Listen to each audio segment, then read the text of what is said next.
In 2023, I want to table in Artist Alley a lot more, but I needed some help. So I asked a lot of people at OniCon, how do you even do this Artist Alley thing? My name is Vexy. My pronouns are they, them. I am a Houston artist. I'm actually based close to Sugar Land, and I do a lot of conventions that are kind of in the general Houston area.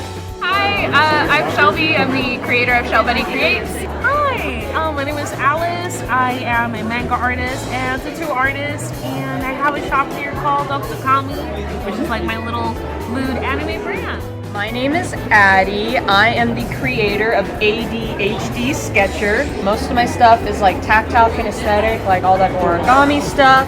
Hi, I'm Tanya. I've been tabling for a little bit over a year now, and I do it full time. My paper crafts, as well as these sensory keychains to help center those on the spectrum, or if you suffer with an executive functioning problem, ADHD. Hi, my name is Alice. My artist handle is Apocalypse. I'm here in Galveston at OniCon this weekend. How I got started? Her, my daughter. They would go to all the cons and they would go, Mom, you could do Artist Alley. And I'm like, what the hell is Artist Alley? But I do mostly Texas conventions. I've done conventions outside of Texas as well. Primarily, I do mostly Texas shows. And I've been doing Artist Alley closing in on 10 years. And I have been doing Artist Alley for going on a year and a half and have had my business for 2 years. And went, okay, fine, we'll give it a shot. Next year I got a table and did it. Been doing it ever since. Back in high school, a group of friends in a high school art class learned that doing Artist Alley was a thing at conventions, and 8 of us decided to give it a go. Well, when there's 8 of you doing a convention for the first time and no one really knows what's going on, it got pretty chaotic, but we all had a good time. And we did move a slight bully out of the friend group too. Some of us continued doing it, some of them didn't, and I'm one of the ones that continued doing it. Because it was too much fun to be able to share my art with people, and I couldn't really find anything to stop. How was it when you first started compared to now? Because holy crap, you are elaborate. Yeah. Like, I've recently looked back at my very first Artist Alley table, like a picture of it like a couple days ago. My very first convention was Delta H Con, and all I had was like maybe like 5 or 6 little like 8.5 by 11 prints. I had some mini prints, some stickers, some shrinky dink like charms. Oh no, my first setup was just like a cork board with like maybe a third of what you see here. It was definitely baby's first convention. You could definitely tell. And then Yeah, so the fun element kept you going? Yeah, it's really fun just being able to like share my art with people. Thankfully, I've been able to really expand. So yeah, it's definitely taken me a long time to get to this level of stock. Then I look back at it, I'm like, wow, I've really grown. Look up pictures of people's booths. Don't reinvent the wheel. What? There's like a phrase of like the best artists steal or something.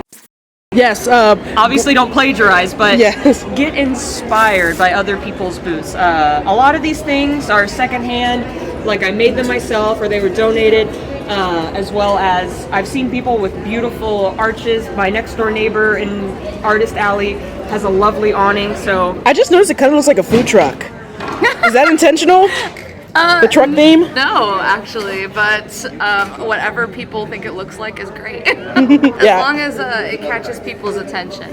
So if you are doing a business, you want to figure out your color palette, you want to figure out your design, your packaging, and all of that stuff. It goes into, you know, when people see your booth, they're going to recognize because of the color, because everything is very cohesive. Branding. Yes, branded, that's the word. There's tons of inspo out there for booth design. I always look and see what other people are doing and add my own twist to it. So, yeah, and it's been working so far. Don't reinvent the wheel. Look for inspiration online as well as helpful advice. How do you get some of your work like printed and made? Because I know you got buttons and keychains and everything. Yeah, so for buttons, I actually use this thing right here, this button maker. It's really heavy, super expensive, but heavy duty. So it's gonna last me a while and it's not gonna break down on me. I prefer making my buttons compared to ordering them because you never know what's going to sell, and I don't want to sit on product. For stickers, I made them at home in the beginning with a silhouette machine, and then I started ordering from a third party just recently, like within the past few months. Okay. So they can be UV safe and water safe, and don't have to worry about anything happening to them because they're protected. Regard to the keychains, because you were asking me about what inspired me to make them. There was a lovely tutorial online how to make keychains at home. And you start with stickers for the design, like how beautiful they are, as well as shrinky dinks, if you've ever used shrink plastic. I have. So that's the hardness. And then my lovely friend, Chaotic Creations, did the resin. So that's the step process. And in terms of the sensory aspect, that roughness on the back, that came out accidental. And so when she gave me the finished product, I was like, Candy, this is amazing. This is sensory. This will help center people. She's like, oh, wonderful. So it was an accident, but a happy accident, as Bob Ross would say. And then keychains, so Grace is your friend. That's where I get all of my keychains. Acrylic charms made, and then enamel pins I'm still getting into, but I use Night Owl prints here in Houston. Yeah, it's really fun just being able to like share my art with people. So, Lar, sentence gone. Help? It's a Sunday, I feel that. It's Sunday. Oh my God. So you're very diversified in your products. Is that the thing that helps you stand out? If I was like a better business owner, I would like do analysis on like what's working for me and what's not. But I don't know. I sometimes I'm just like I just want to draw what I want to draw and make what I want to make, and I have to hope that other people share my tastes in art. And like you can see, I have a lot of art styles, and it's just because like there's a lot of different things I want to like try out, you know. Oh, I relate so hard to that. I'm the same type of artist.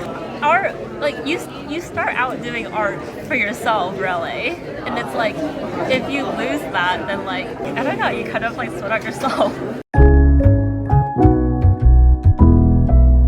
Favorite, this is a good one, as well as pretty sure no one bought the perfect. Okay, I was inspired by Dum Dum Pops, and then the back rough to help center you, banana split back to help center you, and there's different layers of roughness. So we have like hard rough, medium rough, small rough. I don't know how else to like phrase it, but they're not super rough. There are some that are like really smooth. I've had some people on the spectrum say, well, that's too rough. I'm like, oh, don't worry.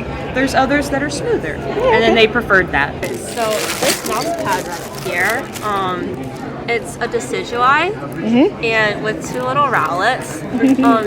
If you're any bit of a DJ, you'll recognize the shape of the mouse pad. Can confirm.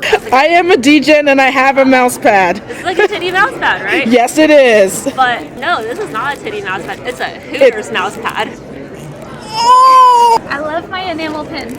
Oh. I've only made 2, and I want to make more, but they're super expensive to make. You want to know why I'm at this booth? I needed Buxton Miku. I needed it very badly. Saw on Twitter, followed the Twitter, got to the Twitter, and the Buxton Miku artist is right here. It is mine now.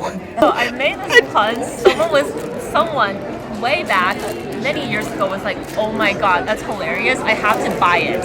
He bought it, took a picture of it, posted it on Twitter with like the quote, "This is the most wholesome titty mouse pad I've ever seen." That Twitter post went viral, and it got like 50,000 likes, and BuzzFeed even reached out to me to write an article on it. Nice. That was the craziest thing that's ever happened to me.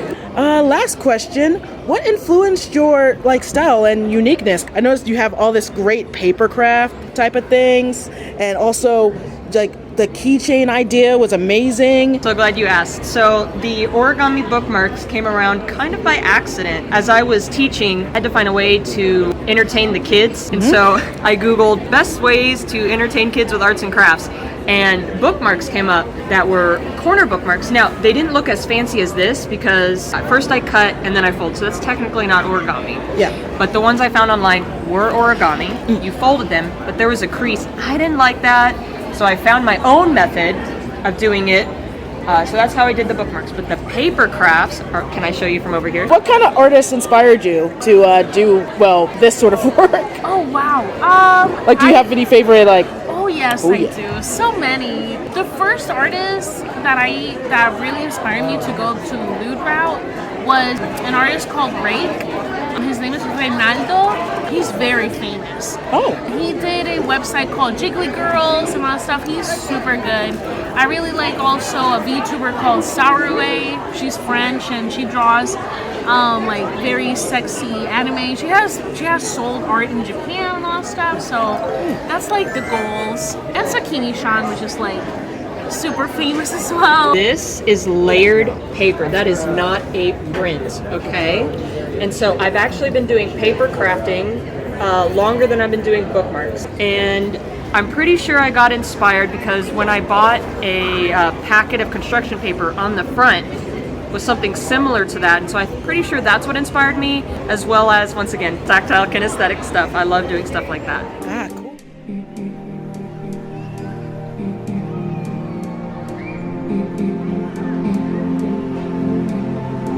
Noticed you have Etsy. You used both businesses in tandem with each other, like being live. Etsy, yes, but Etsy is more when I petition for a booth. They want to see samples of your work. They want to see your website. They want to see what you're doing. And that's why the Etsy account's there. So I've actually only been a VTuber for, it's a year this month. So I've been a VTuber for a year. Happy birthday! Thank you! Yeah, I actually made my own VTuber model and everything. I actually do VTuber commissions, and I made my husband's model as well, and a couple of other models for friends and stuff like that. As a VTuber, what I primarily stream is art, so I will work on my art on stream, and occasionally I'll play a game. The games I usually like to play are like games from my childhood or like visual novels like Ace Attorney. I recently finished Amori and it was a really fun game. And I have a really fun community. Like, we're always joking around, clowning around. My whole aesthetic is like clowns and stuff, so we're all a bunch of clowns in the community. Saw that you do 2 webcomics. I do 3 actually. 3 now? Yeah. Oh, I'm behind. Not prepared for an interview. It's okay, it's okay.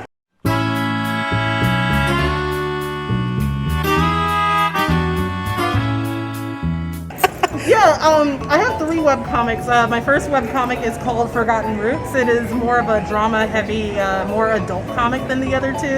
I would recommend that for people who are interested in drama, romance, and adventure, but also aren't scared by heavier topics. What's Under My Bed is a comic about a girl who lives with 2 monsters in a world where monsters and humans coexist but don't get along. And it's a slice of life sort of comedy story, and it has much lighthearted subjects involved in it. And then there's Love at First Fright, which I call my trashy bachelorette comic with monsters involved. So if you had ever seen shows like I Love New York, Real Chance of Love, Flavor of Love, like stuff like that, that's kind of the stuff I took inspiration from, but I wanted the characters to be monsters. Okay. Any advice you have for people who want to do Artist Alley as well and sell crafts? Advice: you have to start by a DBA and get your sales tax ID, and once you do that, then I would tell you to find a con that's in your neighborhood so you're not traveling out, minimize your expenses, and just go for it. I think it's also important to be able to know where to find conventions. There's a couple websites. There's anime cons, fan cons, and also there's a Discord server, Artist Alley International, that you can definitely look up. You can find a bunch of other artists that could be in your area, and you can also find other shows that might be in your area as well. What is some advice you have for someone who wants to get into Artist Alley? You don't know how successful you're going to be until you try. Like, my first big convention was Comicpalooza, and I didn't get into Artist Alleys until about a year after my business. I wanted to make sure I had a bunch of designs and a brand, and everything was pretty cohesive and everything. So I say give yourself some grace, about a year. Make sure you have your designs, you have your products, you know what you're doing, and you have your prices, and you've kind of established a little bit of a social media presence, and start off on Etsy. And then if you're doing well on Etsy, I think that's going to be a good indicator if you're going to do well in the live Artist Alley spot. The reason why it's easy for me to juggle all these things around is because I have help. With my webcomics, I don't flat my webcomics. Like, I don't flat color my webcomics myself. I usually hand them off to a friend and pay them for their time. And that's how I get my work done quickly. I think that like the one thing that I learned pretty quickly is like you think that there's a way to know like what's gonna sell or what's gonna be a good show, and there is no way to know. Like a lot of this is just getting lucky, and I know that that's like not necessarily the most encouraging thing, but a lot of it is being prepared for when the opportunity is in front of you. The main thing you need to know is how to be yourself. I know that sounds corny, but it's the truth. Because a lot of people will try to pander, and pandering is fine because pandering can get you money, but it can also be a little soul-sucking sometimes. I think that the only way that you can fail is if you give up, basically. So just don't give up, and you will eventually be there when lightning strikes, but there's just no way to know. Conventions are my more full-time thing. I do take breaks and let my audience on Twitch know, like, hey, I'm not going to be here this weekend because I'm going to be at a con, and they understand, and they look forward to my return. So it's just like a matter of get a planner if you ever want to like be as ambitious as me, because I'm a little crazy, but I'm like happy doing what I'm doing, but it's a lot. Well, honestly, just do it. I started, like, my skill level was very, very rookie when I started, and it's a matter of not being afraid and be confident that even though you're not at the level that you want to be right now, you will be at that level that you want to be in the future. And well, exposing yourself in conventions and stuff will open so many opportunities that letting the fear of your skill set or maybe like your insecurities might prevent your growth and prevent your exposure to other opportunities that will help you become the artist that you want to be in the future. So yeah, just do it, basically. I know it's been a long time, y'all. Viga is back in the art room. I recorded this back in when I was a guest at OniCon, and yeah, just a lot of things happened since then. Got a lot more work, had a lot more cons. Anyway, I just want to thank all of the artists that basically just let me their time or let me take footage of their tables for just, B-roll. So I would like to thank ADHD Sketcher, Octokami, Vexingly Yours, Apocalypse Art, Shell Bunny, Twisted Lines, and all the artists that let me take B-roll of their art. Go follow them and tell them Viga sent you. And sorry for getting this out like 5 months after I said I would. My bad.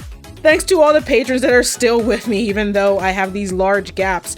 But at least they've been getting a lot of content on the Patreon. It's only $1 to get in to see the special Patreon sketchbook.